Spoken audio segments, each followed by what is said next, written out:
So what's up po mga ka-backyard. So yan, nagpakawala tayo ng mga alaga nating mga kambing. Ayan, diba? Iba over nyo na for the horning or para mag disbad tayo ng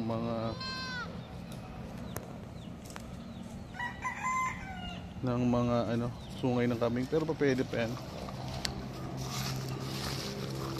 Alisin natin yung isa, may umano yung tenga, pero baka pwede pa to.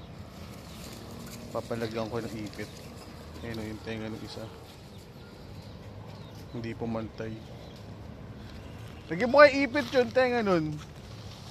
Ayun pwede pa yan. Ipit. Mga isang linggo, didiretso yan. Lagyan mo na ng ipit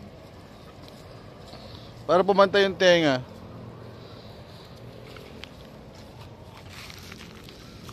Binilad ko muna sa mga araw itong mga alaga natin. So, yun, baka naghanap kayo ng bok. Ayan. Baka meron pa ako isa dun.